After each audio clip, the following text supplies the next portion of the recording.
And we are live. So welcome everyone. I have some guests with me today.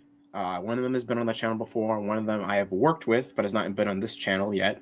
So let's do this. I think this looks better. Yeah. So I guess if you guys want to kind of give yourselves an introduction, Young Christian Apologetics, since you're newer here, you can go first. And Roy, if you want to introduce what you do, you can go next.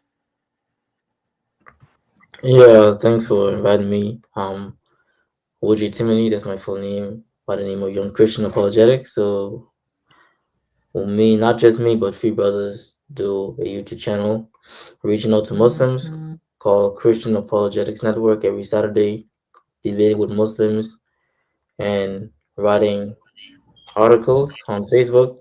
And that's what we're doing. And 2 years, well, a year ago, and still doing it today by the grace of the Lord. Yeah, so go subscribe to Christian Apologetic Network, guys. And don't worry, he didn't copy my name. Roy, you can go ahead and introduce yourself. Yeah, so I run, well, not really run. I work on a channel called Amago Logos. By the way, you might want to pull up like the channels on like Streamer. That might be Sure, useful. yeah. Yeah. Um, I help with that. It's basically a channel where we do biblical studies and philosophy stuff, and we like to approach it from a more academic standpoint. Um, Here, I'll explain more when he pulls up my channel Yeah. on the.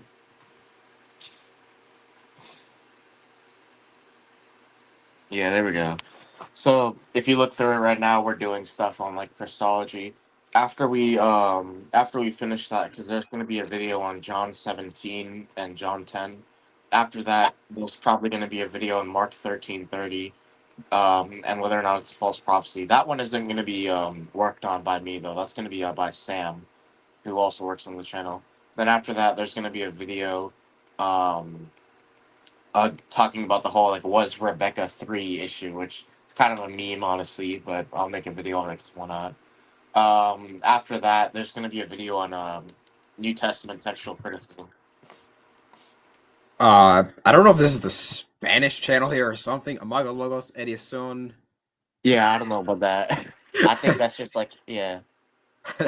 This okay. Anyway, and let me pull up Christian Apologetics Network really quick Yeah. because I didn't have that linked in the description. Oh, also So we should. Oh, do you want to pull up the Discord for this as well or not? or the Amago Logos Discord. Yeah, since that seems to be where I guess a lot of debate is going to be happening from now on. If Okay, people, yeah. yeah. So really quick, this is Christian Apologetics Network. Most of the videos you're gonna see are live streams. They'll occasionally post like clips. You see my beautiful face right there. Um,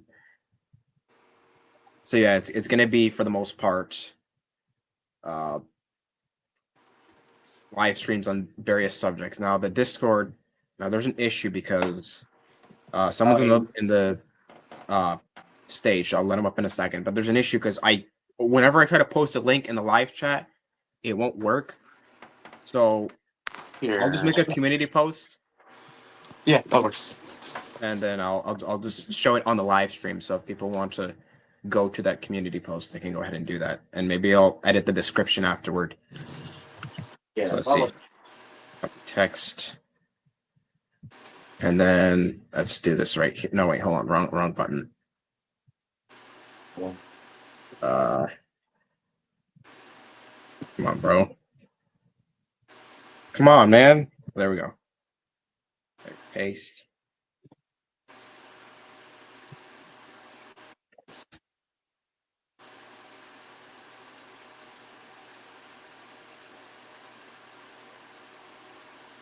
Oh, Oh, um, I think I might know who's on stage. By the way, he okay. should be from one of our channels. Yeah. Yeah, okay. I'll let him up. And so just really quick, that's the Discord there, the Imago Logos Discord. If you want to go debate Roy or one of the members of Imago Logos, they'll be there. And maybe in the future I'll do debates. I don't know. Right now I'm mainly just doing this live discussions, but in the future, maybe one day, if you want to debate me, that Discord server will also work, or my whatever, whichever. So I'm letting up Builder. I believe this is another member of Imago.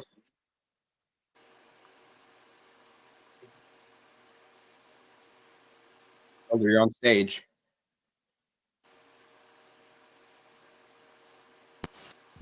Hey man, can you hear me? Oh, there you are. Yeah, I can hear you. Yeah, no, I just wanted to be live. I mean, you could keep me on or not. Okay, yeah.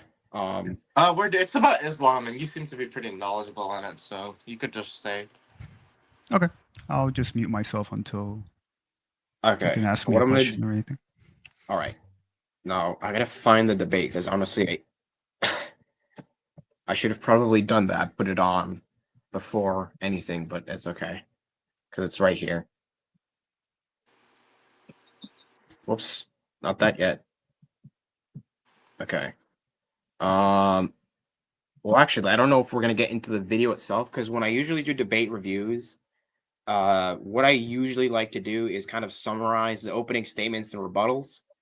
But the issue is this specific debate didn't have a cross-examination section, which is I usually like to play that and just kind of go as it just goes and give our thoughts. But there's no cross-examination except for one little section. We'll get to that later.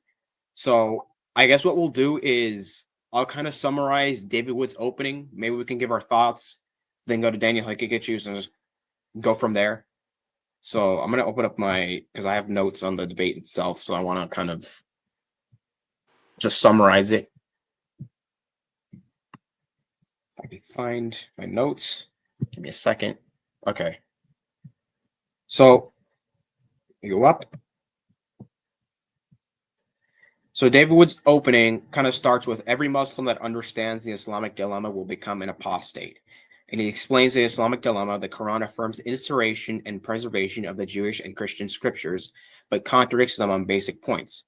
If we have the Bible, Islam is false. If not, Islam is still false. The debate will come down to whether the Bible is affirmed, because David said that Daniel probably agrees that the Quran contradicts the Bible. So he quotes a few passages: Surah 11:1, Surah 12:1, Surah 15:1, Surah 24:46, Surah 26:2, Surah 27:1, Surah 28:2, and Surah 57:9 to show that the Quran's teachings are clear. Then he covers inspiration.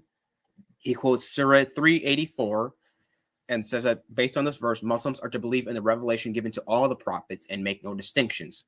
Saying that all are corrupted but one is a very major distinction. He quotes Surah chapter 3, verses 3 to 4, and says Allah names some of the revelations. Did people corrupt them, thwarting Allah's plans? According to the Arabic, the Quran is referring to books still in existence. He goes to Surah 7, 157, and says that the Torah and Gospel are still with us according to this verse. And this is the famous verse that says Muhammad is in the Bible. So how are we supposed to know Muhammad is in the Bible and not among the corrupted parts if the Bible's corrupted? He goes to Surah 285. Christians are criticized for believing in only parts, yet Muslims say only to believe in parts. Surah 447, it's confirming that we have what we have with us. Surah 241, he's just reiterating previous points. He goes now talking about Allah's words cannot be changed. And this is Surah 6, 114, 115 that he quotes. Then he quotes Surah 18, 27. And he's asking, are these verses just about the Quran? The verse doesn't make that qualification. It only qualifies Allah's words. So the Quran never says only the Quran or anything like that. The only qualification for this cannot be changed is Allah's words. He starts going to hadith. So he goes to Sunan Abi Dawud 44, 49. And he says Muhammad is considered the best interpreter of the Quran. But Muhammad said he believes in the Torah between the hands of the Jews. So therefore the Jews have the Torah and Allah's words. Then he goes to, I'm going to butcher this, I'm sorry, but Jamia Kimri 2653, and says, in this hadith, the question is asked, how can knowledge depart from Muslims if they have the Quran? Muhammad uses a rhetorical question saying the Christians and Jews have the Torah and Gospel, don't they? So that seems to imply that the Torah and Gospel are true texts, but they depart from them and depart from knowledge, even though they have them. He quotes Surah 5:43, and to settle a dispute, the Quran says they should go to the Torah. Surah 5:47, the same with the Christians. Surah 5:48, this verse affirms the preservation of and authority of both, and the Quran is a protector in the sense that it protects their authority by affirming it. Surah 5:68, he quotes next, and it says he says there's no basis for us to stand unless we stand in our scripture. And then the last thing he quotes is Surah 10:94, and the Quran tells Muhammad to ask those who read the scriptures before him if he doubts his revelation. So he's got to come to, if he doubts the revelation Allah sends, he's got to come to Christians or Jews. And David was pointing out, Muslims keep saying the opposite of Allah and the Prophet.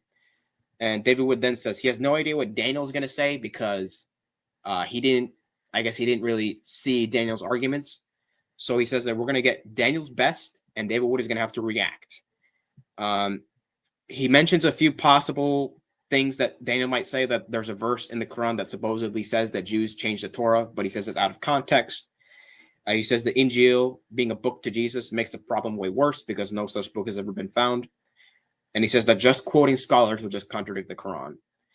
Now, overall, I think the opening was solid. I think the only point that really faltered was when he said that, I don't know what Daniel's going to say, because that kind of sounded like, I didn't prepare to see what he's going to say. So you guys can give your thoughts. Well, I think that with that, it's kind of because of the fact that I don't think Daniel has posted anything on this. Okay. Maybe that's the case. Really quick, Aladdin, this is the only time I'm going to address you in this live stream because I'm here. I invited these people, and they took their time to come with me to review a debate. So I'm not here to talk to you. Yeah, well, what topic does he want to do? What topic does he want to do? Yeah. I'm not sure. I would assume the same Islamic Dilemma. So yeah, so Aladdin, here's the deal, and I've told you this already.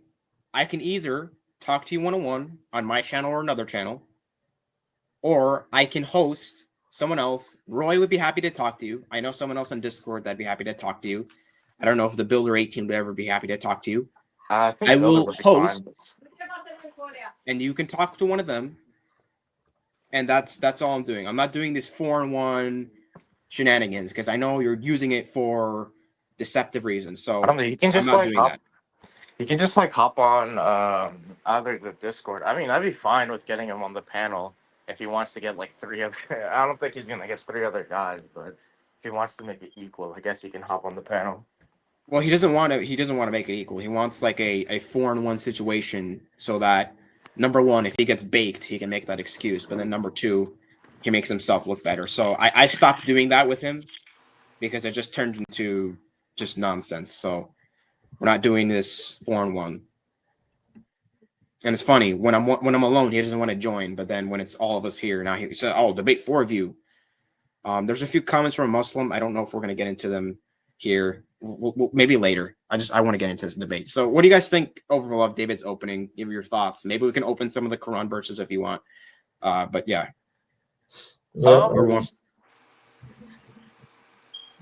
It's pretty excellent. I've watched the entire debate with David.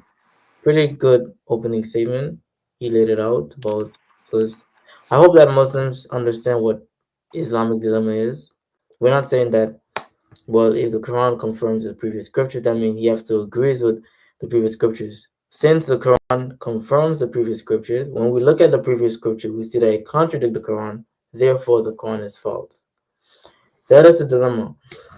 Muslims would have to say, they would have to ask, or I'd have to ask them, when was it corrupted? If it was corrupted, some people would say at the Council of Nicaea, it was corrupted, or at the time of the scribes or Dead Sea Scrolls. That was way before Muhammad came to the scene. Muhammad in the 7th century confirms what is with the Jews and the Christians at his time, at his possession. He said the Torah and the Gospel is a light and a guide for mankind. Why would he tell them it's a light if it's corrupted at Muhammad's time? So if it's corrupted, as you would claim, Muhammad confirms it, that means Islam is false. If the Bible is true, the Quran is still false for contradicting the Quran. That is actually the dilemma, and David Wood who was the spam on that, and I don't think Daniel like understand what David meant when he was debating this issue.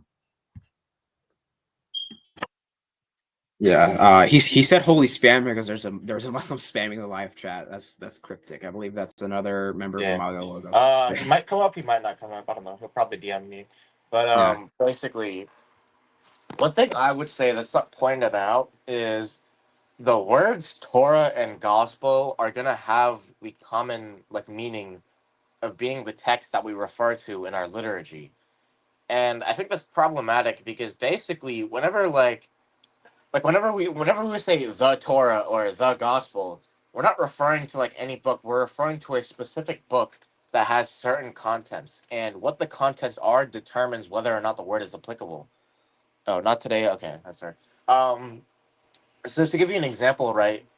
If something doesn't have like let's say for example the affirmations that Israel made a covenant with God, that thing cannot be called the Torah because whatever that is, it's just not the Torah. It's something else, right? Because that's an integral part of the Torah for that affirmation to be there. So this is important because whenever the Quran references the Torah, forget corruption. What it's referring to has to be, the thing we have today. Like when it says we sent the Torah and gospel, if it's not referring to the thing we have today, then it's not using the words properly. And at most, you're going to have to say that it's using words in an idiosyncratic way. The issue with that is that whenever you want to say someone's using words in an idiosyncratic way, that is just ad hoc, and you're going to have to give some evidence for that. That's not to say that all examples of idiosyncratic usage are impossible. It's just that, like, if you want to argue that when it talks about the Torah, it refers to something other than the book that says that, like the Jews are the son of God, or like the children of Israel are the children of God, I should say, or that like God is a father over them or something like that. If you want to argue that Torah can refer to something other than that, then you're basically saying that the Quran is using the word as it's not intended to be used. So it's using the like a false meaning of it, basically, which I think that would be problematic for the clearness of the Quran, but also, once again, if you want to say an author is using a word in an idiosyncratic way, it's up to you to prove that. Because until shown otherwise, you're going to assume that someone's using the standard meaning of words. The Builder 18. If you have any thoughts or Yeah, no. David's opening statement is just, I mean, we've heard it a bunch of times, and essentially saying that the Gospels or the Torah were corrupted. Yeah, it's an issue because they can't show basically what the Gospels were, right? They will say what it is, right? But they have no way of proving it, right? It's an unfalsifiable position, right? Like these were books given to people, right? This is a new claim, right? Nobody has ever thought of these books as something actually given to a prophet, right? It's a collection of books, and it is, the gospel is obviously the good news. So I haven't seen the debate, but I mean, I'll see what uh, Daniel has to say about, the opening statement. yeah, we'll see. We'll see if we'll play a few sections, but right now we're kind of just summarizing stuff. I guess we'll kick it to Daniel's opening. So let me go up here. Okay. Daniel, what I think he was trying to do was steal in the Islamic Dilemma, just like in a few seconds or maybe 30 seconds, I don't remember. But then it seemed like he turned it into a straw man. I'm not sure what happened there, so we'll just move on. He says that this argument arose because scholarship rejects the authenticity of the Bible. And he says that Christianity has the highest apostasy rates according to studies. Muslims say here's a source that says the Quran is more reliable and authentic than the Bible. So the Islamic Dilemma is the final play from Christians. He says the Islamic view of the Bible is tahrif, which means it's a distortion, and Christians and Jews alter their book by interpretation and text. He says John 10:30 is an example of textual alteration and mentions arguing for the Trinity or papacy as interpretational alteration. We go down. He says Tarhif is debated on whether it's textual, interpretational, or both. And so he brings up Surah 279.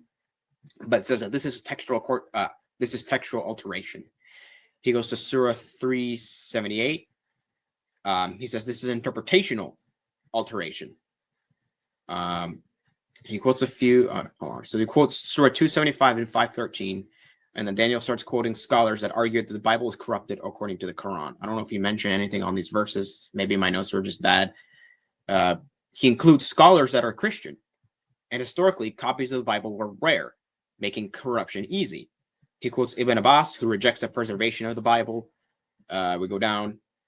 Daniel gives 3 problems with the Islamic Dilemma. And his first problem, he says that the Islamic Dilemma is an argument against the heresy of Quranism. So Quranism is basically like some almost like a version of hyper sola scriptura, but for the Quran. And so he says the hadith and commentary interpret passages that seem to affirm the Bible. So he doesn't go by Quran only. He takes authority from the hadiths as well and the tafsirs, depending on which one I think.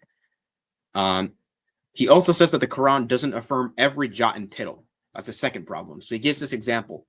Bob testifies that a tall man in a black suit shot someone in the stomach. But Jane says he got shot in the stomach by a tall man in a blue suit. Jane confirms Bob's testimony only in the sense that he confirmed a man. Wait a minute. That a tall man in a suit shot someone in the stomach. Not in every single way. I wrote this really wrong. I'm sorry. Daniel says the 4 gospels don't confirm each other in the absolute sense since they contradict, but they share general truths about Jesus. I think we'll get into that. I have some thoughts on that. The Quran agrees with the Bible only on its most important recurring truths, not everything. Daniel explains the procedure if the Quran affirms every sentence of the Bible and says that that's a stupid method, reiterating the Quran teaches tahrif. So he shows this by showing that Genesis 2:2, where it talks about God resting on the 7th day, is refuted by Surah 50:38, which says that Allah created in 6 days without tiring. So Daniel doesn't think the prophet was ignorant of the Bible because it contains many key stories about the Bible. He says that the Quran can't be both ignorant of the Bible and plagiarize it. The Quran confirms the most important recurring teachings, and he proposed another verification process. Jews and Christians check to see if the Quran confirms their general teachings, recurring teachings of the Bible.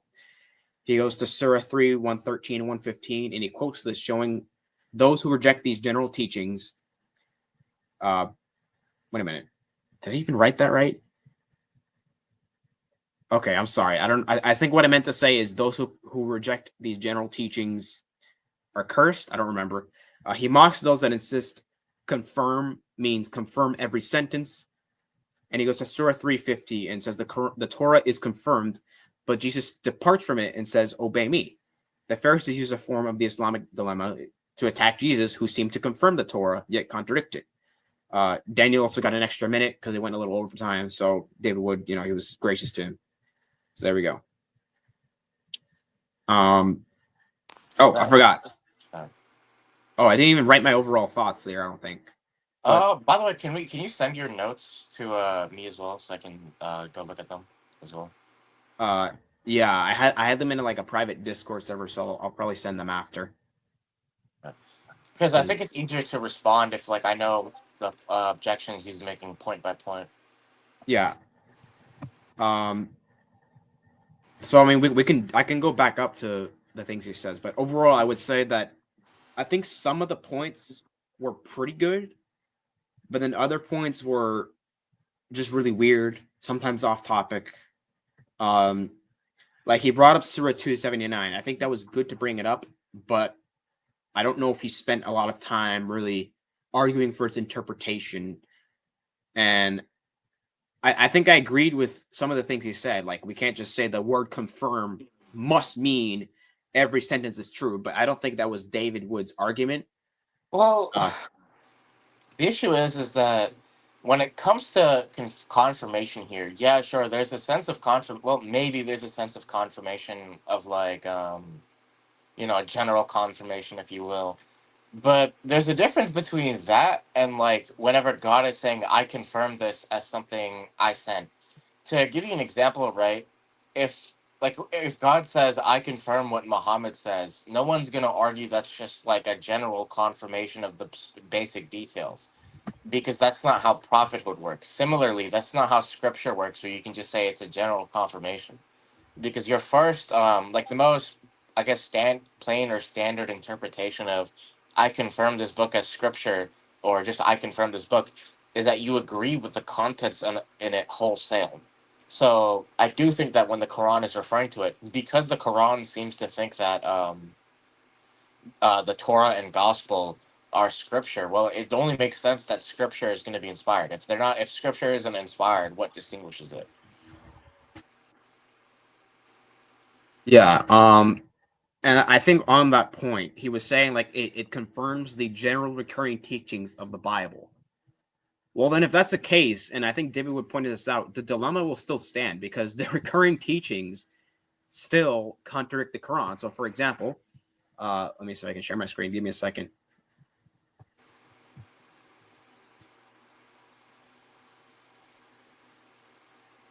The Surah 4171 says, "O people of the book, do not go to the extremes regarding your faith. Say nothing about Allah except the truth. The Messiah, Jesus, son of Mary, was no more than a messenger of Allah in the fulfillment of his word through Mary, and a spirit created by a command from him." I don't know if created by command is in the Arabic because it's bracketed here. So, but either way, it's not even my point here.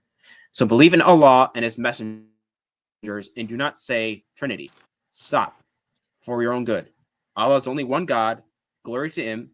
He is far above having a son. Right? So the verse here, right, is essentially saying that Jesus is just a messenger. He is not Allah, and he is not Allah's son. Now, it's not Allah's son just in this lower sense where so for example, I think Orthodox Muslim makes this argument that we could in the past people could say that God was their father, but due to it having such implications. All right, Miss Toric, I'm gonna block you just for swearing in my comments. Goodbye. What was I'm that? sorry. I don't know. He was just blaspheming and swearing, so he's gone. So I'm sorry anyone that saw that. That was like completely disrespectful. Post the link to the stream, then I will join. Dude, just hop on the Discord if you really want to debate people that bad. I'm sure there'll be people.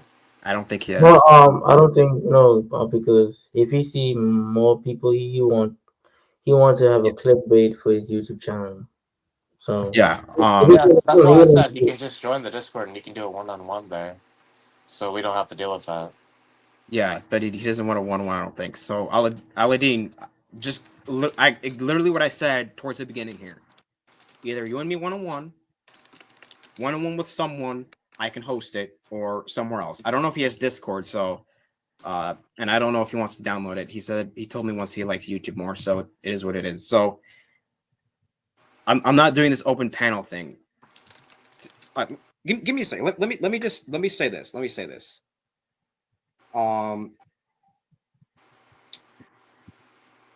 He's come to my live chat 2 times now. I'm sorry we're going off topic. I need to say this.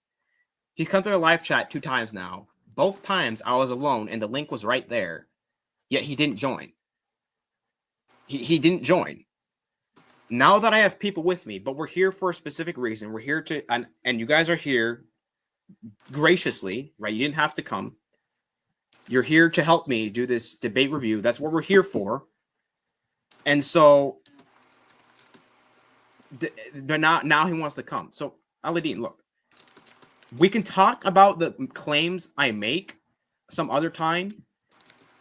You can talk to Roy. I can host it. You can talk to someone else. I'm not here to debate you now. This is not the purpose of this live stream. You can say I'm running. I've already invited you multiple times to talk to me one-on-one. You don't want to do it. So I'm sorry. Yeah, okay. So then we can set up another time. It doesn't have to be when I want to, when you're available, when you have time. Sure. But right now, this is not the time. So back to the Quran, right? According to this verse, Allah is merely a messenger. He's merely a prophet. He is not anything more. He is not God, and he is not part of a Trinity, and he is not a son. Now, I don't know if I like the terminology part of a Trinity, but we'll just go with it for the sake of argument. And Orthodox Muslim has made the argument that that the term father was abrogated, meaning that it could be used in the past, but due to it being used in a blasphemous sense, I think that's what he said, that it had to be abrogated. So if we go with that, the sense that's used in scripture for Jesus is in a quote unquote blasphemous sense. And actually, let me pull up this other verse really quick. I'm sorry.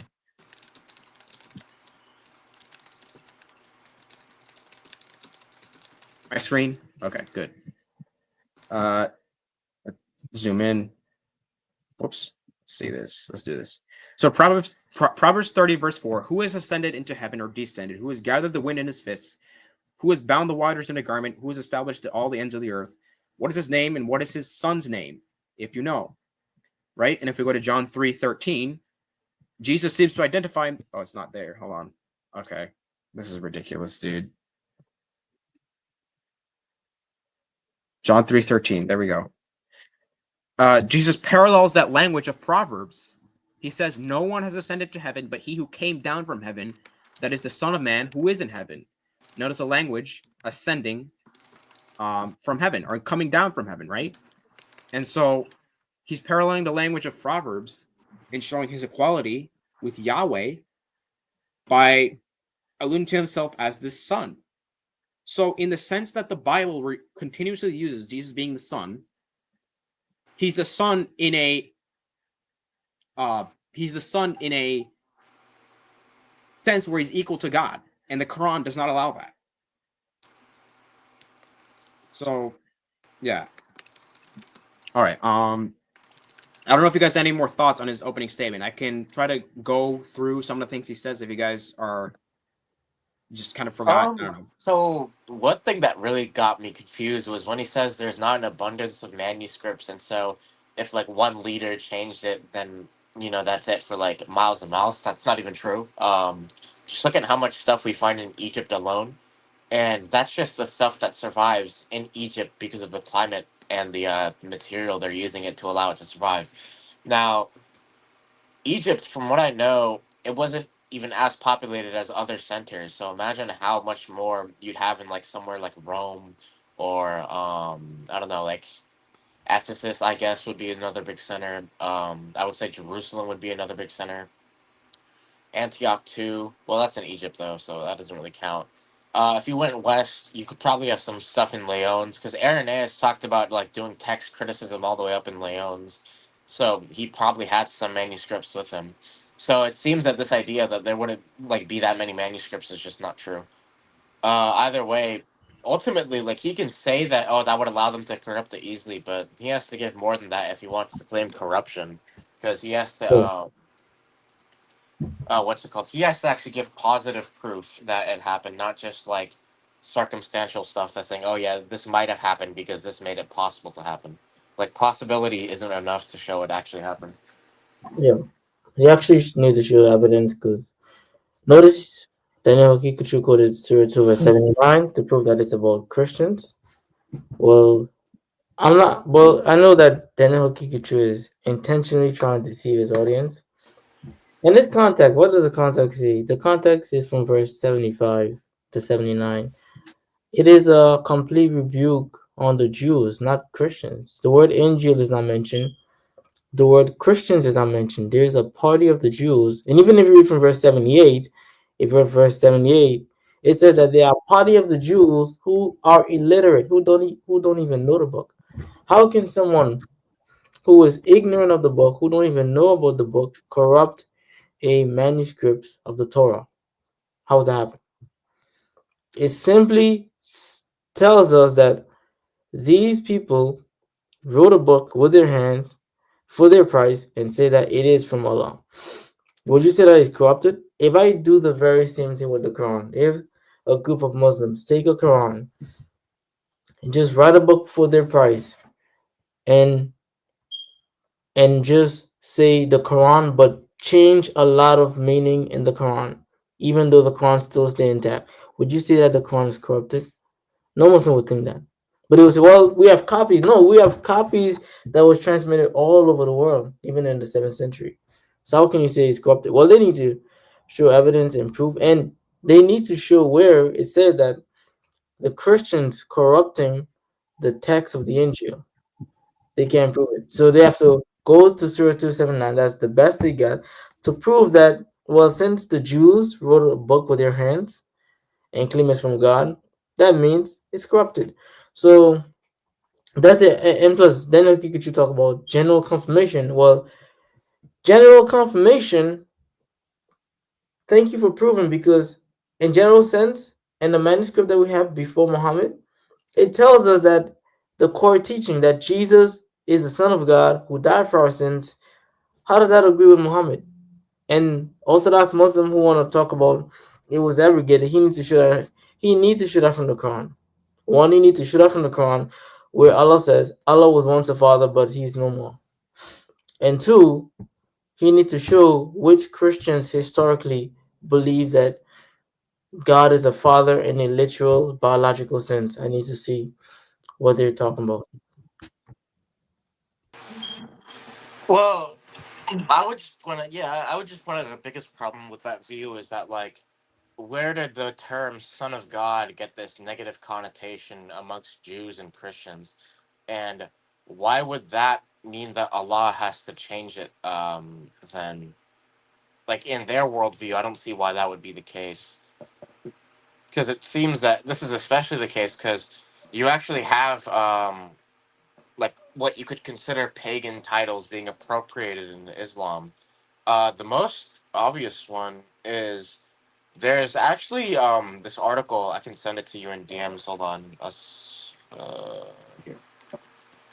So there's actually this article. You might want to pull it up, but basically the term Isa actually comes like Isa means redeemer. Here, let me find it. Yeah, so there's like some inscriptions and like the term Isa, it's used in what's it called?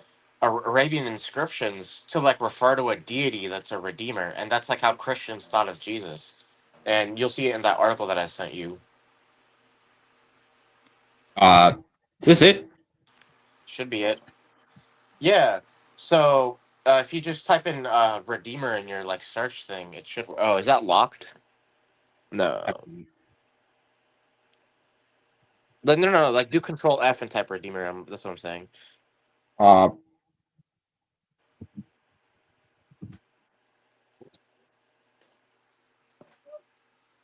Oh, I think it might be locked. oh, dang. All right. Well, Really? They anyways, locked the article? Damn. just keep saying what you were saying then. Here, I can get an archive actually on this. Maybe not. Oh well. But basically, that article, if someone is able to get access to it again, I'll just read it out. So he says, so how did this pre-Islamic Arabian name, that being Isa, become the name of Jesus in Arabic? Perhaps a clue lies in the way the nomads were initially converted to Christianity. Conversion was often simply a matter of grafting the new onto the old. The nomads would have learned the basic elements of Christian monotheism and returned to their business in the desert, leaving a lot of the room for religious syncretism. While the pagan gods were frequently invoked for deliverance, Jesus would have been distinguished by the redemptive aspect of his salvation. This salient theological difference could have motivated phonosemitic semantic matching, a process of loading a word by equating it with a similar sounding meaning of word by the adopting language. So, of the name Yeshua, with the pre-existing Arabic name Isay, which likely meant ransomer or redeemer. Instead, the root means to purchase or to acquire in several languages of ancient Arabia. A similar name can be found in modern Arabic. So what he's basically saying is that the way this word entered, discourse in Arabia is basically that, what's it called? The word itself just means redeemer. And this is important because if you want to make the argument that Son of God was abrogated because of that, well, why use Isa? So I think that like whole thing about therefore like I think that whole what's it called? That way of refuting the objection or saying that like the title was abrogated, I think that that's going to lead to other problems with this name because then you just get into the problem of why did Isa not get abrogated? And in fact, what's interesting is that Isa actually does not like, because he says that it's puzzled scholars because Yeshua does not translate into that in Arabic, and basically, like, this was unknown until we found these inscriptions, and like he straight up says, the presence of Isa in the inscriptions basically disqualifies all of their explanations as to why it's not a straightforward translation.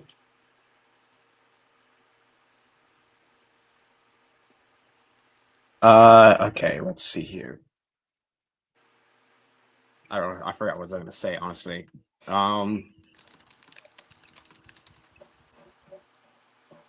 my notes. Whoops. Oh my gosh, dude! Just advertisements. All right. What else did he say? I don't know if we addressed it yet. Oh, I did want to. Okay, this was what I was going to say. Right. He did go off topic. Towards the beginning when he talked about like the manuscripts and this is an attempt to save Christianity or whatever he was saying, and he just went completely off topic at the beginning there, and it kind of seemed like he was trying to poison the well, or just straw man, or maybe even a genetic fallacy. Just he was kind of trying to use some sort of style of a insult or ad hominem to discredit the Islamic dilemma. So basically, like, oh, well, Christians only use it because they need it to save the Bible, which that's not necessarily the case. Like, I wouldn't use the Islamic dilemma on an atheist. So the reason Christians use that is a specific argument against Islam. It has nothing to do with whether now some people kind of use it to the point where they might not even care to defend the Bible. Fine, I know some Christians take it that far. But at the same time, that is not the purpose of the Islamic dilemma. The purpose of the Islamic dilemma is just refuting Islam, showing how it self-destructs. And David Wood pointed out, fine, we can say the Bible is false. That still keeps the dilemma going. That's the point of the dilemma. So I that was just completely off topic, and like I found it like almost a low blow, just a dirty move on his part to do that. Mm, I guess another thing you could say is that I don't see how scholarship like disconfirms the Bible in a way that it doesn't disconfirm the Quran, because the same people who like would disconfirm the Bible in scholarship would say the same about the Quran, from what I can tell. Because if you use the same methodology to disprove the Bible, any chance of like let's say if you use the source critical methodologies that like some of the more liberal scholars who Daniel is going to cite, let's say you use the ones that he does, you're basically gonna like end up with the same issues with the Quran, because those types of people will like rip up the Quran right after they're done with the Bible. Yeah, I think I don't remember if this is with actually is with both. I think Bart Ehrman had like a discussion with Muhammad Muhammad Hijab or Ajab, something, yeah. and then he also had an interview with Apostate Prophet, and he was like just responding to Islam there. So the same Bart Ehrman that Muslims love says that Jesus died by crucifixion. Says that Jesus, I believe he says that Jesus likely called God his father, and not just I don't know in what sense, but I think he agrees with that. He concedes a lot of things to Christians. So Bart Ehrman is critical of the Bible, he says a lot more good of the Bible than you would think. It's not like he just says, "Oh yeah, it's a complete mess and nothing's good about it." So, and this same Bart Ehrman doesn't think that the Jesus of his history will line up with the Jesus of Islam. Yeah, yeah. He had that interview with apostate prophet. Well, the only way the Muslims would follow the Quran is because their God says so, but it doesn't match with historical record at all. And I mean, I can use Daniel's same argument and say this about Muslims. Like I can say that, oh, the reasons Muslims attack the Bible is because they need to, because they can't defend their Quran. But that would obviously be uncharitable of me. That would just be uncharitable. Now, maybe some Muslims do that, sure, but I think the honest Muslim is doing that because he's trying to critique the Christian worldview. That's the honest Muslim. There are dishonest Muslims and honest Muslims. So I can't just go around saying, yeah, Muslims attack the Bible because they can't defend the Quran. That's just uncharitable to me. So I don't know why he's just doing this in the start of his opening statement. It's off topic, and it's just uncharitable.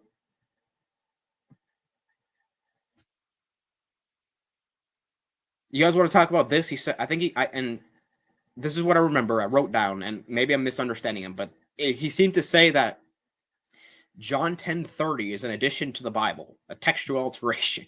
Oh yeah, he said that. Yeah, he did. Like he said that. Yeah, I think he's just making that up.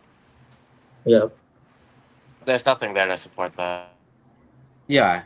So if I were to go to, let's do this. Let's go to, whoops. I think what he's trying to say is he's trying to say that verbal alteration with the Christians who want to use this passage to say that Jesus is God, equal with the Father.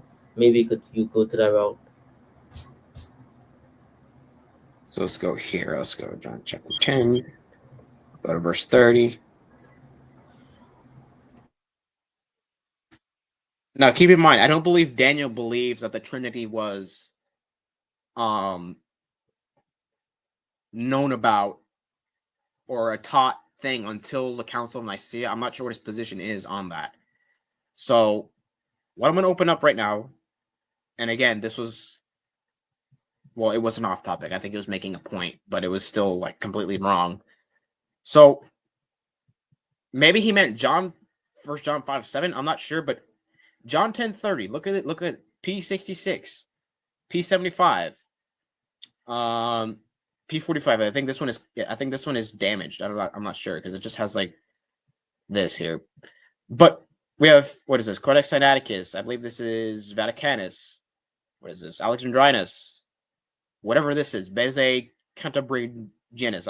I don't know what that is. All these manuscripts from before the Council of Nicaea all the way to the 2nd century have John 10:30. So I'm not sure. I don't know where he got this from. I don't know if he just said it sounded too Trinitarian, so it must be a corruption. Like, dude, this is way before Council of Nicaea. This was already and I believe you can even go before these manuscripts, and you might find it in early church writings. So I don't know where he got this from. I don't know if he confused it with the 1 John 5:7, which that one is debated. The argument on the side that it's corrupted would say that the earliest manuscripts do not have it, but there are arguments that people bring for its authenticity. They will go to certain, and I'm not going to say I have either this view or that view. I'm just pointing out the positions here. They might point to certain quotations from church fathers that sound like 1 John 5:7. I believe they argue that the Latin Vulgate preserves it. There is debate on this. Now, I think the majority position is that it's corrupted, but there are people that do push back on this, and I'm not sure why he went to John 10:30. I don't know. That was just a really weird thing to do.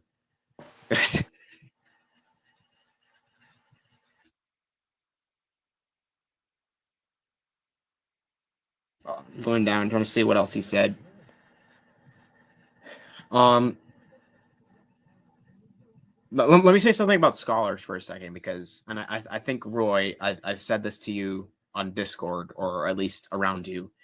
A lot of people abuse the scholar argument. Oh, okay, my brother left.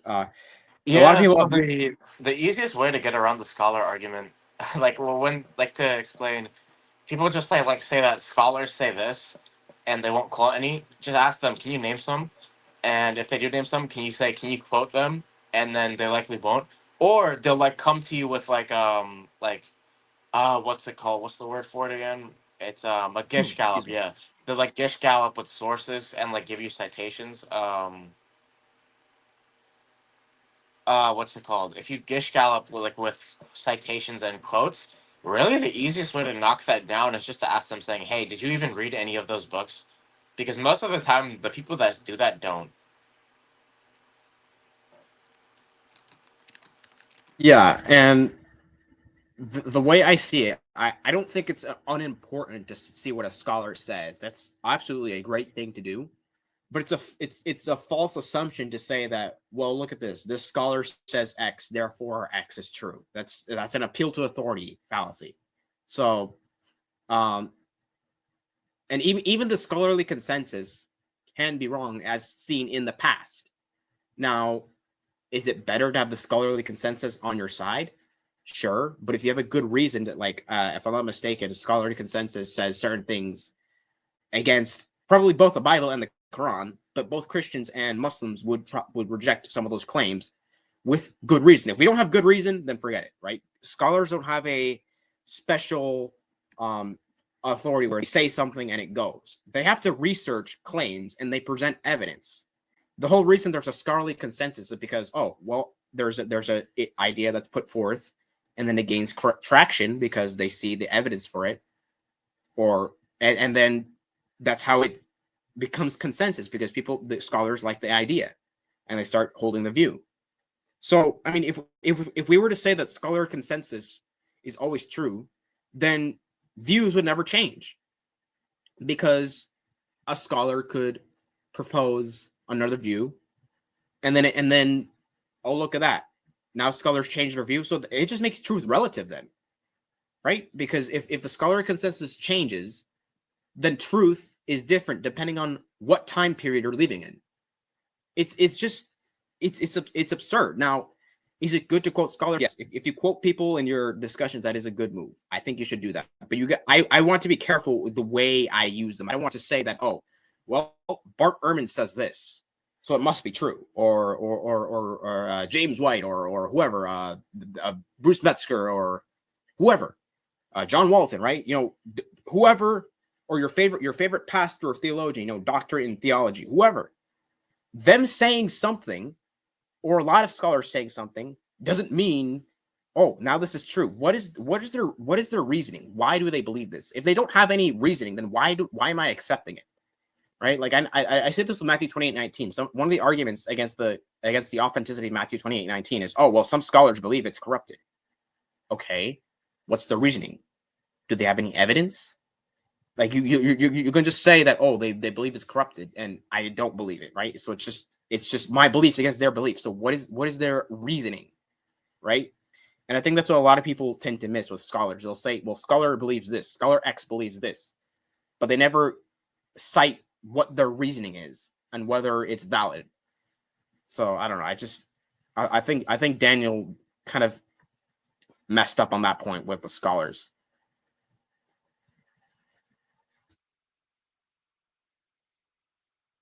Where is it? He said something about he said something about a source saying the Quran is more reliable and authentic than the Bible. I don't know if he was talking about scholars or the studies that say that Christian apostasy rates are higher than Muslims, which that would not prove that the Quran is more reliable than the Bible. I don't even think that's true though, because yeah, even if it is true, that doesn't mean that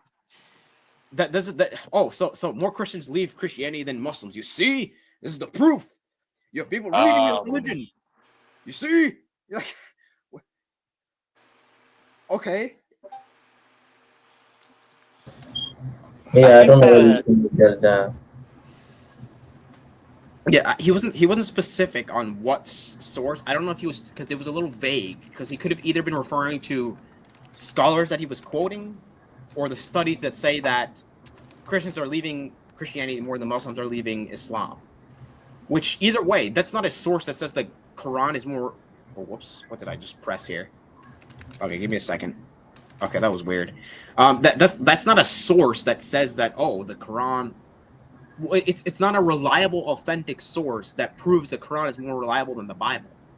One of them is just kind of quoting the scholars, but not seeing what their arguments are and whether they're valid. And the other one is, oh, well...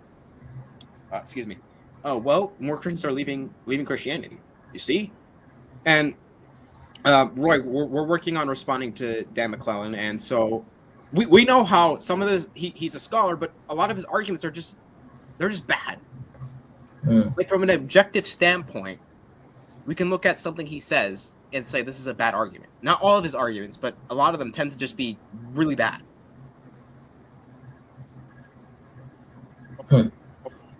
Oh, he disappeared. That's why he wasn't responding. Well, so I don't know, man. That's crazy. I would say, if I could just hop in, that a lot Yeah. of their arguments are they don't follow, right? They don't follow that the Bible is corrupted, right? Just because somebody changed a manuscript, it doesn't follow that therefore the Bible is corrupted. Like, and it happens a lot with, I mean, essentially with most of their arguments. But Yeah. I mean, I haven't heard this particular debate, but it sounds like a pretty standard position from Daniel. Yeah, and what is the other thing he said? He said that the Islamic dilemma. I want to point out, like, from a debate standpoint, I don't think he addressed the main things that David Wood pointed out. Like, there were some pretty big verses and passages that David Wood brought up, but they were never really addressed. I don't know if that was for lack of time or if he just didn't address them or what, but he really should have spent more time on them. It was, like, for example, Surah 1094. Yeah. The only time I saw it mentioned is when David Wood brought it up in his opening, and never got brought up again. So that was an issue I had, is that Daniel, he addressed things, yes, but he didn't address the major points that David Wood brought up. Like, they were stuck on Surah 279 and Ibn Abbas and different tafsirs, Scholarship, isn't it? scholarship, and it's like, can we go to these Quran verses, because these are genuine verses that should be addressed. How do we interpret these verses in a way where it's a plausible interpretation and we see that it does not affirm the Bible? That's what Daniel probably should have done. Yeah. And he can use tafsirs to help him. Like, I personally like to use Bible commentaries to help me understand certain passages, and I might quote them, right? Like, I have a few on my bookshelf. If I need to give if the commentary writes it better than me, then I'll quote it. Hey, I think this is how we understand this verse. Here's the commentary. It's not infallible, right? The commentary is not infallible, but I can use it to help me.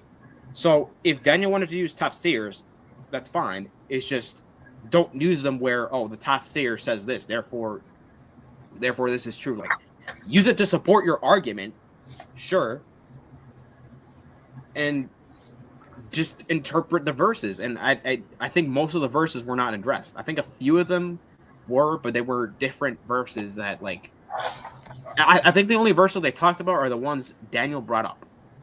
I think. I don't remember, but it was, man.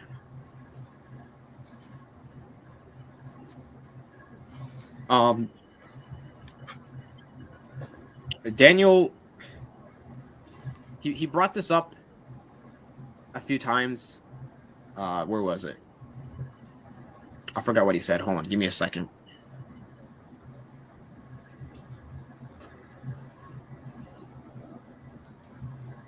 Oh yeah, he said the Bible, that the Quran cannot be both ignorant of the Bible but also confirm it and know about it and know the stories. Wow. I don't know if you guys have any thoughts on that. I have a few thoughts, but go ahead. That is the actual point of the debate. We're not saying that because Muhammad confirmed it, he have to know what is in the book. That is exactly the dilemma. Muhammad, being ignorant, confirms the previous scriptures. Probably didn't even have to read the previous scriptures. He confirmed it. When we examine it, we see it contradicts the Quran. Therefore, Islam is false and Muhammad is false. And I like the fact that he asked David Wood a question. So, David Wood, do you think that when you say that it confirms, you think it confirms it? Would you think that Muhammad would be ignorant of what the previous scripture says? And David would take the mic and said, absolutely. Because Daniel Haqiqatjou thought that David would say, no, I'm not saying that. That is exactly the point. Muhammad confirmed it. He is ignorant. Absolutely, Muhammad is ignorant of what the previous scripture said. So that's exactly, and Daniel Haqiqatjou didn't even address Surah 1094, which is a big thing. Muhammad had to go ask the previous scriptures if he's in doubt. How can he ask previous scriptures if it's corrupted? Second of all, David Wood's favorite verse, Surah 2, 84, 85. God is condemning the Jews for picking and choosing. You recite what you like and you reject the parts you don't like. But that is exactly what the Muslims doing to us today. He said, well, in your scripture there are some part that is truthful, and you should reject another part. But God is condemning us for doing that. But Muslims are doing the very same thing, and God tells us, their God says that if we do that, we're gonna have a severe punishment. Why is that? If our scriptures are corrupt, now this is a challenge. Muslims, are you willing to tell me to obey all of my scriptures? Or would you say, well, there are some truth, some part in your Quran is corrupted? Or would you tell me in Surah 5 verse 47, you Christians judge by your gospel what Allah has revealed there? No, they're going to try add it. They can say, well, judge by it, but there are some part that is corrupted. That's not what Muhammad said. Judge by the gospel what Allah has revealed there. So that's the dilemma. And that's when these verses are being presented to Muslims. Muslims are going to overlook these verses, and they're going to try to appeal to scholarship. They're going to appeal to certain parts of the verses to take it out of context, but they're not going to actually deal with the verse that is actually being presented and bring it in its context, how this verse, how those passages cannot be referring to or have to be referring to the corruption of the Bible if it was corrupted before Muhammad. So they're still in the dilemma because no Muslims know when these scriptures has been corrupted. Some people say they don't know. Some people say before it. Some people say after it. In the 7th century, what did the Torah and the Gospel look like of what Muhammad confirmed?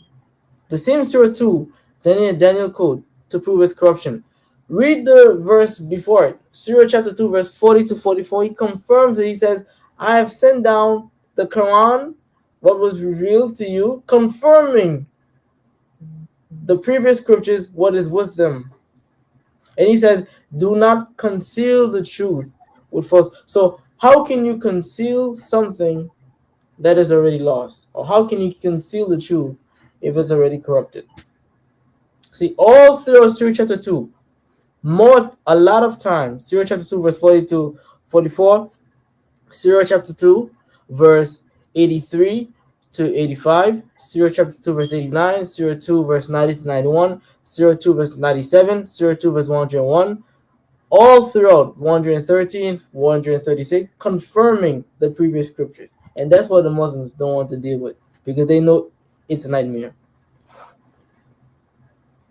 And I want to say this because I think that someone can be like somewhat aware of certain things. So, for example, right, someone can know about certain verses in the Quran and certain stories, but still be ignorant in the Quran in the sense that like they don't know it all, or they don't know the correct interpretation. So, for example, Daniel brought up, oh look, in the Quran, I believe. Let me find that right verse.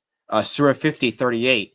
Oh, it says that Allah wasn't tired when He created. You see, he refutes the Bible when it says that God rested. But when you go to the Hebrew of Genesis 2:2, the word rest doesn't mean rest in the sense of, oh, God was tired and needed to sleep or lay down. The word rest means to cease. It's the same word, similar word to Sabbath, I believe, if I'm not mistaken. It was the institution of the Sabbath.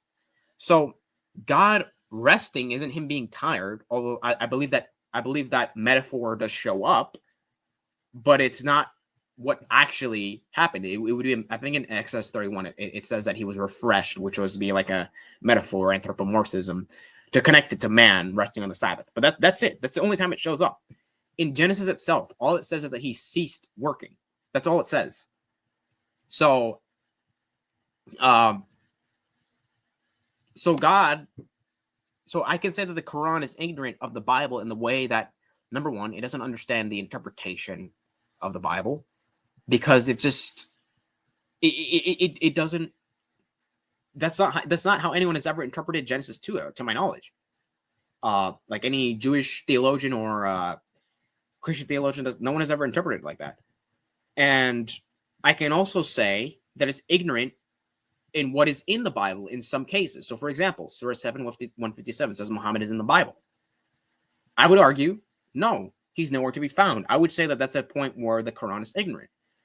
And I can say the same thing of the Bible. Someone can be ignorant of the Bible if they know certain verses but don't know the context. So, for example, someone might know John 5:30. Oh, look, it says Jesus can do nothing of himself, but what he hears the Father say, that's what he does, right? He does the will of the Father. But then I can ask that person, you know, anything that happened in this chapter, and they won't be able to tell me probably.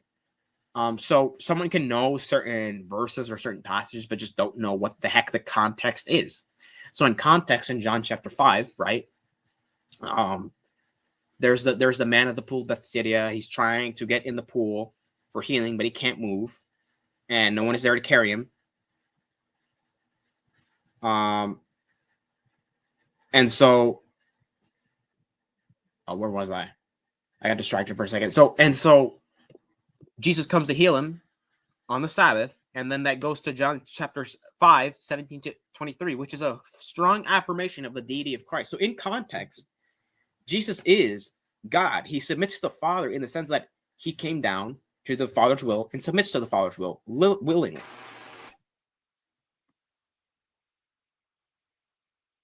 Sorry if that was a little choppy. I don't know.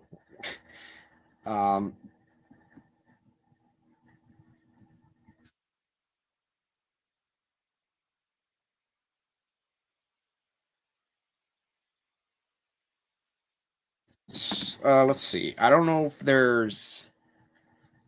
Let me go back. I just want to see if there's anything else that is really relevant. He said something interesting about the four gospels don't confirm each other absolutely since they contradict. I think that was kind of a point I wouldn't have brought up, only because since I'm debating a Christian, since he was debating a Christian, if I were Muslim, I would want to use examples that resonate with a Christian. So, like for example, if we're talking about, I don't know, let's say inerrancy. If I want to use examples to demonstrate that a book could, I want to use examples that a Christian would agree with. So if I'm trying to prove my point to a Christian that confirm, the word confirm means in a general sense, if I'm going to the Gospels, which they believe are a cohesive unit, they agree with each other, that's just not going to work against the Christian. And then once the Christian denies it, that's just going to become an off-topic debate. Does the gospel contradict each other? That's not even the topic of the debate. And so I think at that point, it wasn't necessarily an issue where I'd be like, oh, he's just wrong there, which I believe he's wrong. I think the issue is that was just not even that wasn't going to work for David Wood because he's a Christian. So that would be my issue there. I'm trying to see what else. We've been here for a while, so I think I'm going to get to David Wood's rebuttal. Yeah, let's do that. So I'm going to summarize David Wood's rebuttal. If you guys have any thoughts after I finish summarizing it, let me know. So David doesn't think Daniel understands the argument because the argument doesn't require the Bible to be true. Defending the truth of the Bible is irrelevant to the debate. He points out that he only quoted the Quran and Hadith, not Christian scholars that say it confirms the Bible. Daniel appealed mostly to scholars, although he quoted the Quran only a little bit. So David explains Surah 378. He says this is obviously interpretational corruption given the language of tongues. Then he goes to Surah 5:13 and says this one is a little ambiguous.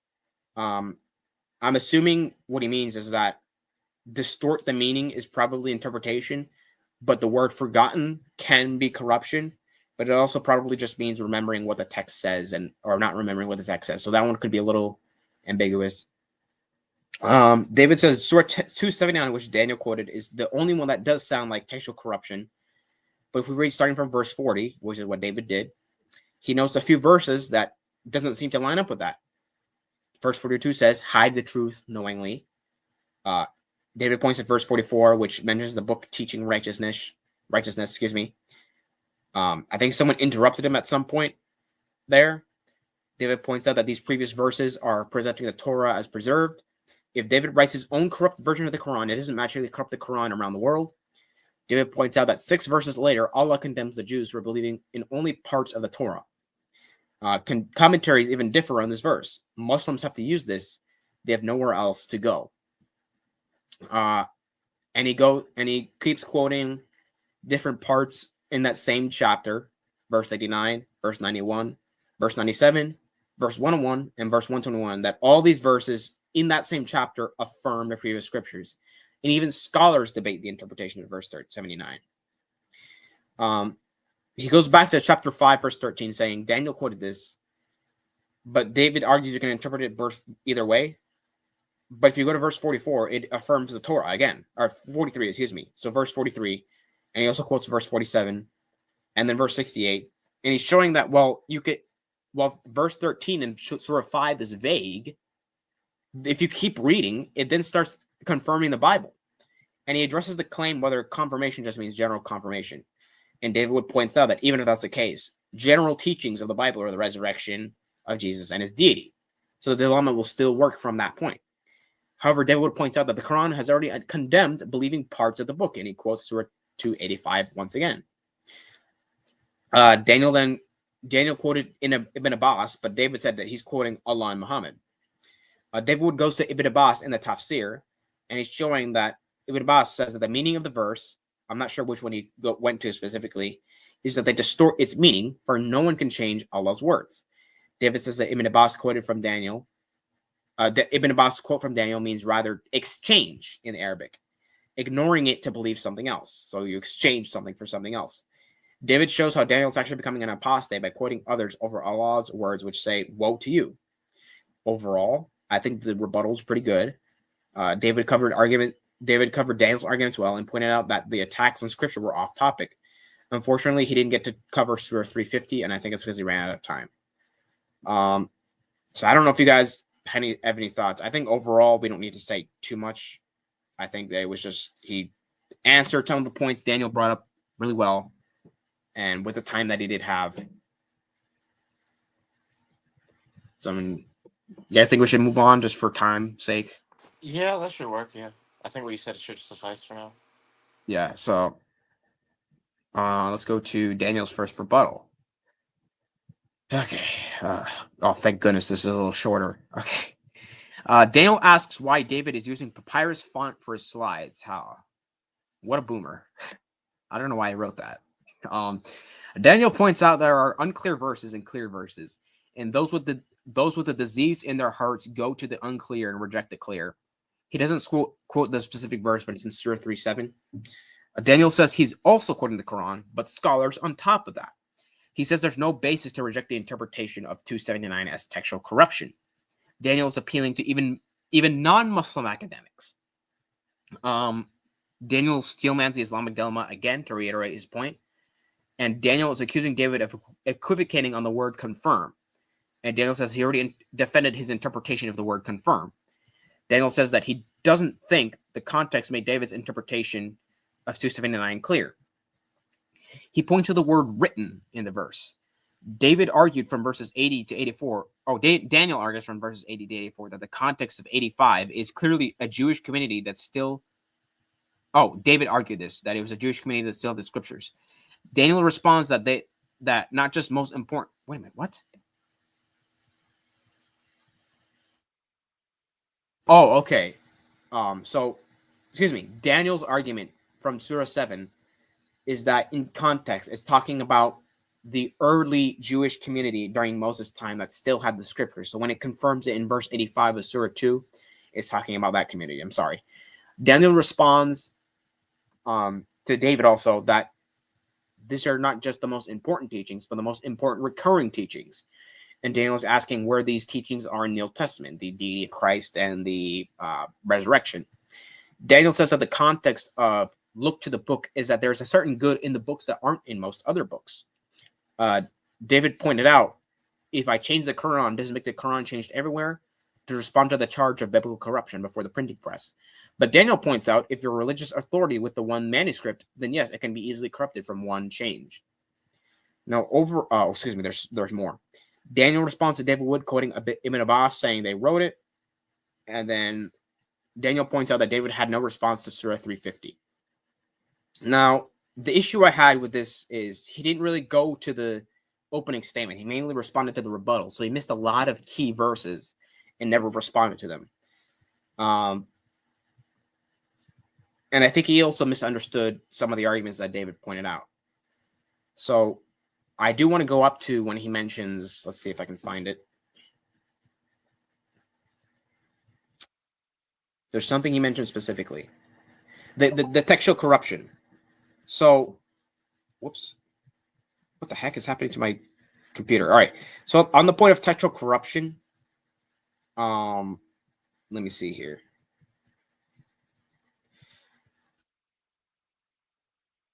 Oh, goodness.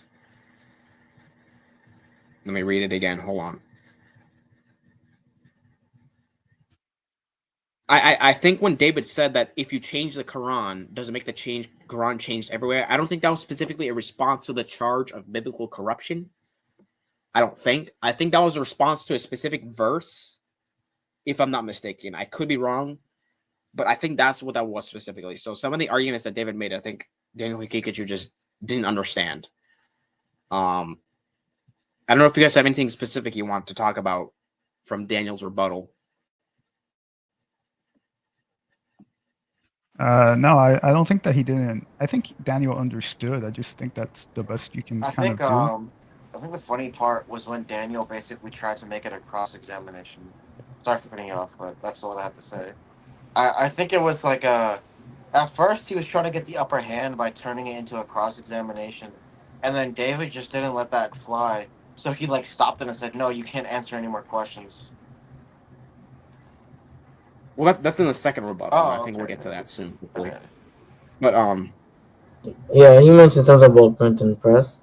Well, I don't know if, because how can someone change the manuscripts in Arabia by changing a printing press, meaning that all the copies of the manuscripts over around the world has been corrupted? Like I don't get it. So he tried to use these and sense, instead of making assertions or presupposition, prove it. Because just because someone can change a manuscript in Arabia, how do you know that when you go to Rome or when you go to other countries that the manuscript already there where the gospel is being preached? They can verify with the manuscript that they have compared to all over the world, and to see what changed and what's not changed. Because at that time there was like thousands of copies, manuscripts that was already available. So one manuscript in Arabia, in Mecca, Medina, cannot erase the entire manuscript or prove it where there is a manuscript that agrees 100% with the Quran, because you're still in a dilemma. If the Quran confirms the scriptures and it's been changed, then what changed? Where does the Quran say certain parts in the Bible has been changed? Because he quoted Surah 50 verse 38 to say that, well, it's a correction the Quran is giving. The Quran doesn't make that claim. The Quran does never said, according based on this verse, we have corrected some parts in the Torah where God says that the Bible says God rested, and now we corrected it.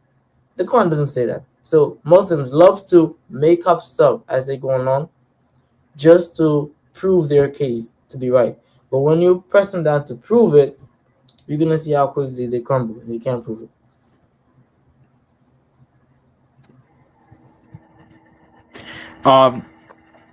Daniel's point on the general teachings was kind of weird because it was like, oh, general recurring teachings in the Bible, right? Where are these teachings in the Old Testament? And Roy, you and I were part of the live stream on what's the channel name? Oh my goodness, why am I forgetting? Apollos, right? Apollos Christian Network. We were covering the debate between, it's a two-part live stream. Alex O'Connor versus David Wood. And in that debate, we cover extensively the Trinity in the Old Testament. Like it's a streamer cut out again. Oh my gosh. Okay, sorry. Yeah, he cut out again.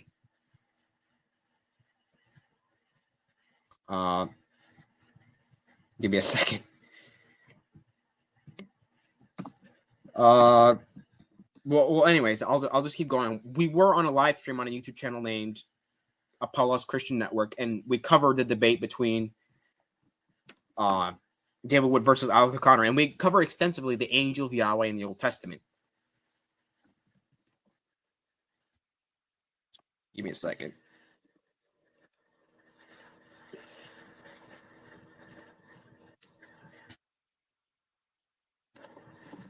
Okay, sorry about that, folks. Roy's internet, I don't know if something's going on. He keeps like disappearing every now and then.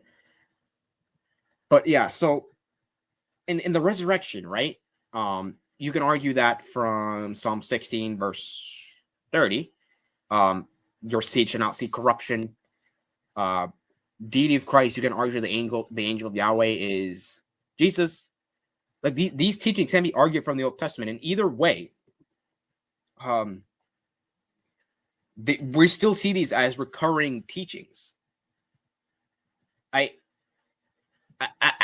not sure if his argument was like a just sufficient enough, because the recurring teachings we know about, even if you want to get rid of some of them because they're not in the Old Testament, the ones that are, it's like the crucifixion, for example.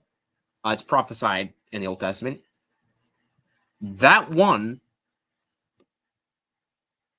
that already contradicts Islam.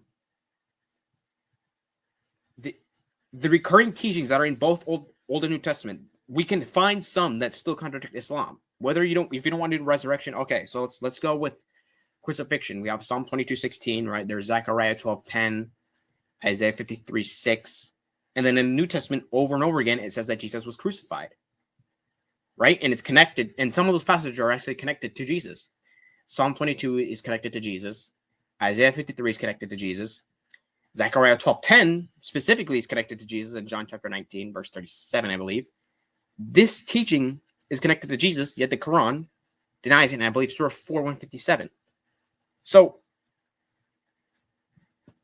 I really don't think Daniel's response was sufficient enough, because we can clearly see that there are recurring teachings in both the Old and New Testament that still contradict Islam. And that was David Wood granting for the sake of argument that this is general confirmation. Because I don't think Daniel ever addressed the passages like Surah 285 that condemn believing in parts of the book.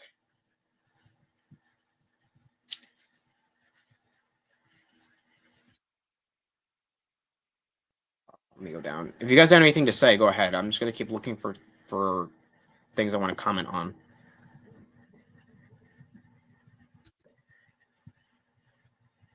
I mean, Surah usually 350. Go Go for ahead, it, go mate. ahead. Oh, I was just gonna say, like, usually when the Muslims argue about continuity, right? They just argue about like dietary laws and I don't know, things that are not really like the main message, I would say, of the Old and New Testament. They would cherry pick based on what they already have in the Quran to kind of support their claim, right? Yeah, I was just gonna say the Surah 350 argument. David Wood is about to respond to it in his second rebuttal, so I think we'll get to that. I think we pretty much covered the crux of it. They're not just important teachings, most recurring teachings. Now, keep in. Give me a second. Give me a second. I want people to keep in mind. If Daniel did address these verses later in the Q&A, I apologize because I'm not reviewing that section and I did not watch that section. So if he did, that's just my apologies, and because we're not covering that. So if he did, then I don't think he did, from what I remember. all right. But what were you asking me about, by the way, before my Wi-Fi cut out? My bad for that. Yeah, you remember that 2-part live stream series we did on Apollos? Yeah, we covered the Trinity in the Old Testament. Well, mainly the angel of Yahweh. I don't think we covered the spirit of Yahweh, but we covered the angel of Yahweh extensively. So, oh yeah, and I have a video. Actually, I cut up the parts that were necessary to that part. If you want to pull up my YouTube, I can show you the video for that. yeah. Let me go we back. have I made a video for that part specifically, just using the clips. So if anyone wants to go check that out, they can just check that part out. Give me a second. So here, It's this one, right? Old Testament. Yeah. Yeah. So this video right here from the Michael Logos YouTube channel, you can click. I have their channel linked in. What the heck? I hear my voice. That's probably because you clicked on the video in a new tab and you're on the stream. On that Okay. video, I should say. That was a little weird. But anyway, so this video right here, and you can go to Magalogos YouTube channel. The link is in the description, or you can literally just click the account name on the title of this video, and this should be their most recent video right here, and it discusses the angel of Yahweh extensively. It's an hour long, so if you have a short attention span, then good luck. Let me go back. I'm gonna stick here. No. Pause it. No. We're not doing that yet. Okay, sorry about that. Let me go back to my notes. I just want to see if there's anything else we really need to cover. I don't know if there's much else, honestly, because I think they just started going back and forth about scholarship and one last thing I do want to say. His point on the clear and unclear verses, it sounded like it made the Quran very contradictory, because David Wood quoted a mountain of verses that say the Quran is clear. So when Daniel says that, oh look, according to Surah 3:7, there are clear and unclear verses, that just sounds like a contradiction. So I'm not sure what happened there. I don't know the explanation there, but that's just all I see there. It didn't really help his case in any way. I guess we'll go to David Wood's second rebuttal, and I really want to get to Daniel Haqiqatjou's second rebuttal, so let's try to go through this quickly. So David is finally addressing Surah 350. David said it's abrogation. In other passages, abrogate other passages in the Quran. So if that means textual corruption, then the Quran is corrupted. He doesn't go to a specific example, but it seems to be something commonly known about in Islam and sometimes debated. Daniel showed multiple verses of the Quran being clear, but Daniel quoted Surah 3:7. The background of the verse is that Christians were grilling Muhammad on things like Jesus being the word of Allah and Allah having plural pronouns. Muhammad then says that some verses are unclear. David says that Allah's commands are clear, but the theological things may be unclear according to commentators. Wait a minute. David quotes clear verses. Daniel quotes unclear verses. Excuse me. David responds on the argument that the charge in Surah 285 is to the past Jews under Moses, and argues that it is the Jews in Medina, given the background of Jews fighting each other in division.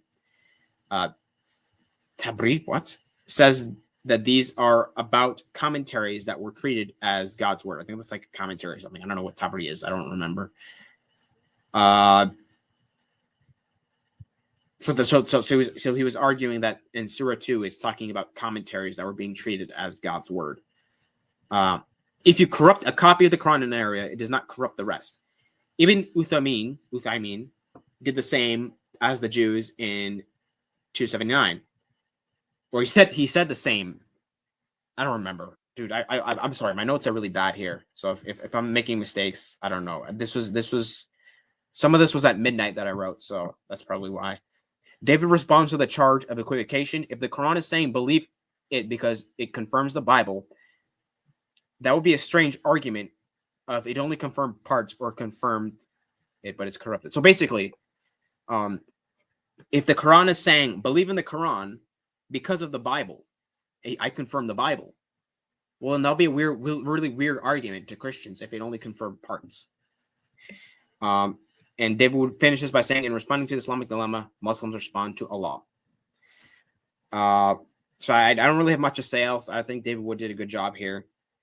Finishing the debate. He finished strong, I think. And he actually got the audience to laugh at some point. So from a rhetorical point of view, that's actually a really good thing if you got the audience on your side. So, yeah, I think that was just a strong finish covering certain things. So you guys have anything to say, or should we just move to Daniel's second rebuttal? And I think I'll try to put the clip on the screen when he starts. There's not much to talk about for this. I do think that Daniel does use a lot of sophistry, but we'll see that later on, I think. Yeah. So I'll just cover Daniel's rebuttal. I don't think it's too long here. Yeah, it's not long. So second rebuttal. This is the last portion of the debate. So Daniel wants a citation for the exegesis of Surah 3:7, like he provided. Daniel asks a question in his rebuttal. For some reason, he asks, and we're gonna go to the clip. Don't worry, if I can find it. He asks if the Quran seems to confirm every sentence of the Bible. David said yes. Daniel then asks why it contradicts the stories of the Bible. Is it ignorant of the Bible? David says yes. Again, David points out Muhammad hears things and has. David pointed out that Muhammad has heard these stories and then had them written, and Daniel doesn't want any more responses. Daniel is pointing out that the Quran can't affirm and plagiarize, yet be ignorant of the Bible. Daniel points out that almost every verse has lots of understandings and interpretations. Daniel asks why David ignores the majority of tafsirs that say Surah 279 is a textual corruption. He doesn't ask directly yet, I don't think. Daniel says that David is inserting these stories about Medina and Jews and Christians. Daniel goes back to the point of older manuscripts that are different. Daniel then asks a question again. Do the Gospels confirm each other? David is not in the same sense as the Quran. And that Daniel says that David has a double standard. And then that's the end. So overall, I think this is where Daniel could get you lost the debate definitively. Because he kind of just... The asking of questions just gave David Wood an opportunity to grill Daniel some more. And he still didn't address the major verses that David Wood brought up. So I think right here that was it. That's where the debate ended. Daniel Haqiqatjou kind of just solidified his loss. Any kind of traction he had left, it was gone. I think I'm gonna pull up. I'm gonna try to find the portion where he starts cross-examining David Wood. So let's see if I can find it. Let's see exactly. If you guys have anything to say, go ahead. I'm just trying to find when he cross-examines David Wood.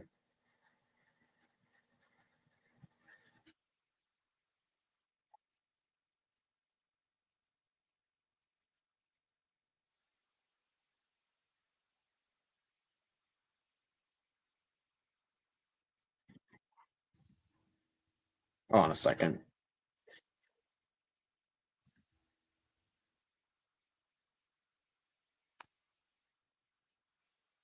Okay, I think I found it.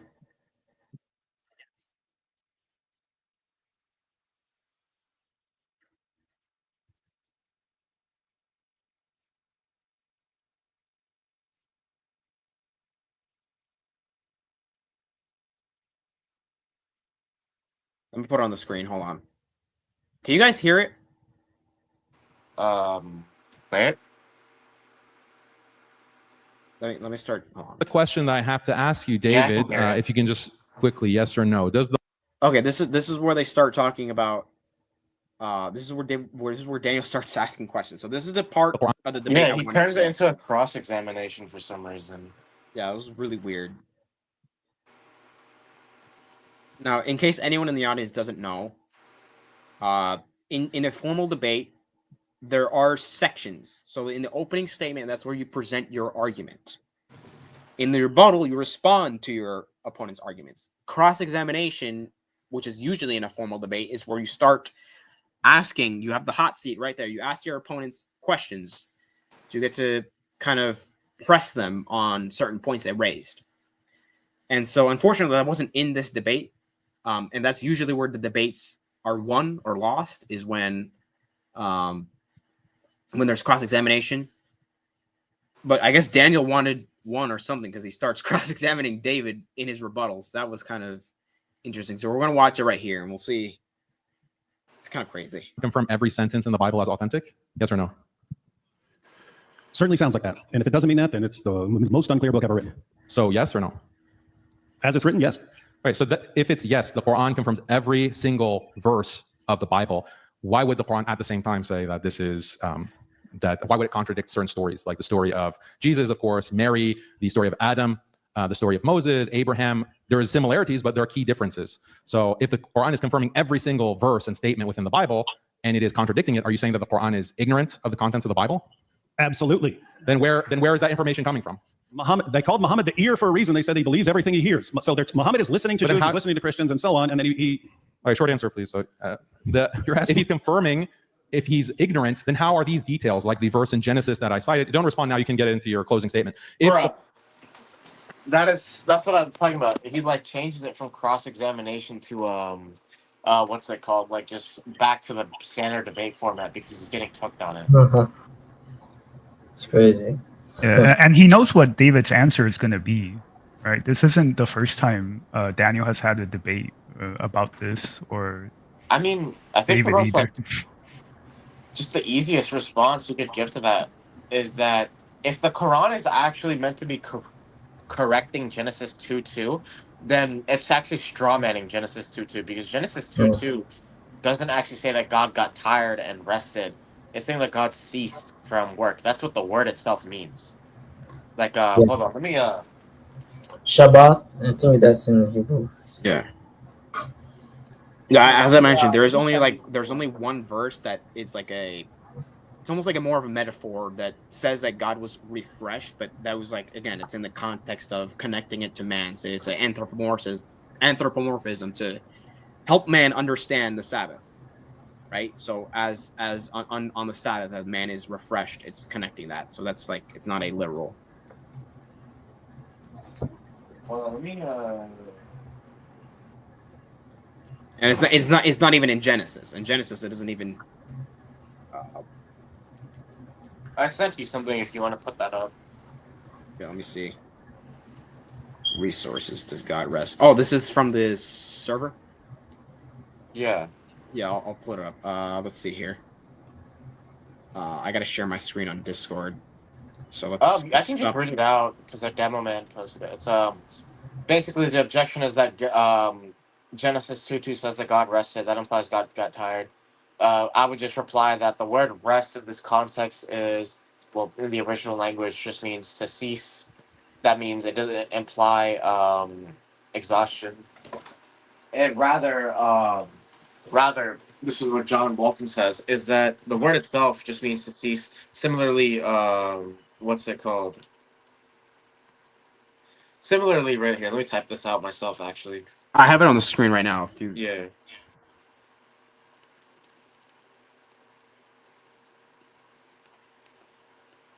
Actually, let's do this. Let me remove Yeah, our cameras really quick so that we can. There you go. So yeah, so one way we can use is that the term just means to cease. So it's not rest out of exhaustion, but it's just the cessation of work. Alternatively, we can use analogical predication. Analogical predication would be basically, for example, it would be saying God is a rock, and I lay my foundation on him. That's not saying God is literally a rock, but rather you're making an analogy between a rock and God because of the effects they had. So there's a similarity in effects, so that's why you can use analogical predication. Similarly, if you want to say that there's a similarity in how humans rest and how God ceases, both like do so after a period of action, and both do so after being completed with their work. You can say that therefore this passage is using analogical predication. So this is important because if Daniel wants to maintain that the Quran is responding to the Bible, well, then the issue becomes that the Quran is basically strawmanning the biblical text, which is an issue because if it's strawmanning, I don't see how a straw man can come from God. Right. Give me a second. Can you guys still see the Discord? I don't know if it's showing up black because it's like on the I can screen. see it on my end, but Yeah, we can see it. I can see it. Okay, let me go because check I'm like, let me go check the because stream. when I open up StreamYard again, it shows up like just completely dark, and if I click it, then it's back. I don't know if that's a glitch or what. But anyways, here's the notation here, and then if we were to go up a little bit, there's presenting the argument. So if you guys want to, you can come back to this point of the live stream, pause it, and read. But yeah. All right. So wait a minute. Oh, I gotta stop the screen share. Hold on. I think there's a second part where Daniel starts cross-examining David Wood again. So let me see if I can find it. So bear with me. I should have written this down. So that's my fault.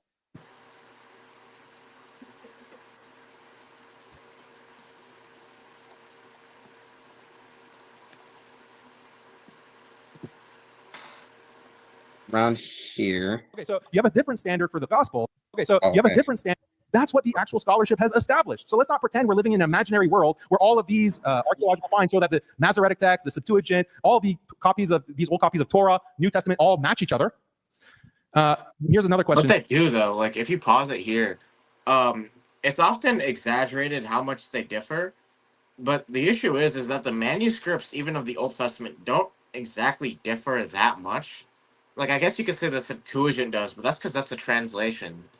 But if you look at the actual meaning of the text itself stays basically the same. Yeah, like for example, I believe in somewhere in Isaiah, I think Isaiah 29:12, it says the book is given into his hand in the Greek, I believe. But that word hand is in the Hebrew. So it's the same meaning essentially. It might just use different words. And that's normal with translation. So if I were to translate someone speaking in Spanish, it might not be an exact translation, because remember, I'm also trying to convey meaning. So if they're using, like, for example, a idiom in Spanish or whatever language, right? Arabic or Russian, right? I might convey the meaning, but not necessarily a word for word. So it's not a major difference there. So I think he asked another question here. So this is his second question. So let's just see this. David, do you think that the Gospels confirm each other? Not in the sense that the Quran is talking about. Okay, so you have a different standard for the Gospels. The Gospels don't confirm each other in the sense of matching every single detail. But when it comes to the Quran, it does confirm the Bible, because the Quran confirms every single detail and sentence of the Bible. There you go, people. There is the double standard he has for the Quran versus the Bible. How's that a double standard though? If you click, because the Quran directly says the other texts are correct. The Gospels never say that. So it's clearly not the same sense. I don't know. It's not a double standard if you just know how words work. Very strange. Yeah. So I was confused when I first heard that, because I was like, what is the double standard exactly? And so when we say the Gospels confirm each other, we don't mean that there's a verse in Luke that confirms John, that says the book of John is true, right? That's not how the Gospels work. In fact, when one was written, the others weren't necessarily in existence yet, right? So if anything, maybe you would see that in John, where it says like these other works are true, but we don't really see that. So that's what David Wood meant. Would we say that they are complementary, that they complement each other? In that sense, they confirm each other? Yeah. Right. And they also can confirm each other in the sense that they have similar facts. So for example, in John chapter 2, verse 19, Jesus says, destroy this temple in 3 days and I will raise it up. And if you go to Matthew and Mark, I believe Mark 15 and Matthew 27, one of the verses, it actually records that the Jews are calling him out. You who said you would raise the temple in 3 days can't even save yourself, something along those lines. And there's a lot of those. I believe they're called undesigned coincidences, if I'm not mistaken. Yeah. Yeah. So that's in the Gospels, and that would be an argument for their reliability and authenticity. But they don't confirm each other in the sense that, oh, Luke says that Mark is true. So I'm not sure what the double standard was supposed to be. This is just weird, man. And then David Wood pretty much addressed it in his closing. Well, I watched part of the closing, but I didn't finish it because I didn't want to review the closings per se. And also, they just kind of it looked like they were turning the closing statements into more rebuttal times. And I was like, okay, yeah, they're just not even going by the rules at this point. So I just turned it off. It was 12 a.m. I wanted to sleep. So I guess that's mainly what to cover. If you guys that's pretty much all my thoughts. I guess if you guys have anything to say, go ahead. I think we've mostly covered everything. I don't really think he could deal with it, if you want me to be honest. Yeah. Young Christian Apologetics, you want to say anything else? Because I think we're about to head out here. No, I would say that it was a pretty great debate with David Wood and Daniel Haqiqatjou. David, I would say, like the people would say, crush Daniel, but it's all for the glory of Jesus Christ. Where they're still struggling with the Islamic dilemma, even though they claim to refute them, but they just can't refute all the verses that are being brought up. So they have to go to other places, like there are 700 years scholars like Ibn Kathir or scholarship Christian Bart Ehrman just to prove their case. But by doing that, they just prove that they can't stick solely to the Quran.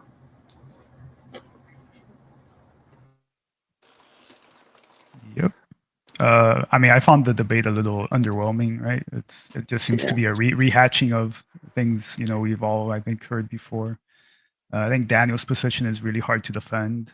I don't know if I would say that he did a good job, but I think he might have done the best that he could have. And I think, you know, David did pretty well. I think, you know, obviously he missed some things because it's a debate, right? And you don't always catch everything. But yeah, overall, a little underwhelming. Yeah. All right. So I think that's it for the review. Overall, I think we all agree David won. And it's not just because of bias. It's just that Daniel didn't really address the main points that David brought up. So that was the issue. It wasn't just, oh, we're Christians, so David won, right?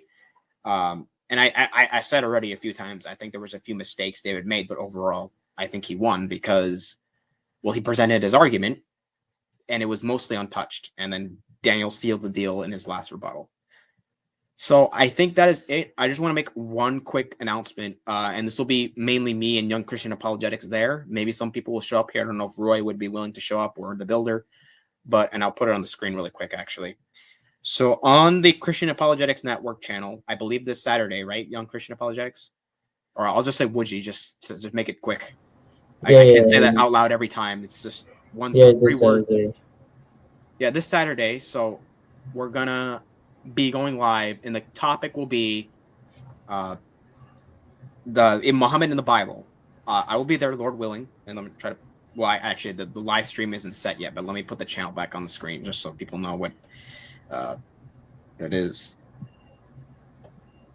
So this YouTube channel, I don't think the live stream is set up yet. No, it's not. But this Saturday, Lord willing, I will be there, and Young Christian Apologetics will be there, Would you? And then if anyone wants to show up, the link will be in the chat when it's live. So it's basically open panel. People can show up. Aladdin, if you're still listening, you can show up there. I just won't be doing a 3v1. So if you want to talk to multiple people, then I'm backing out. Just pointed that out. Yeah. So I think that's it. You guys want to say anything before I close the live?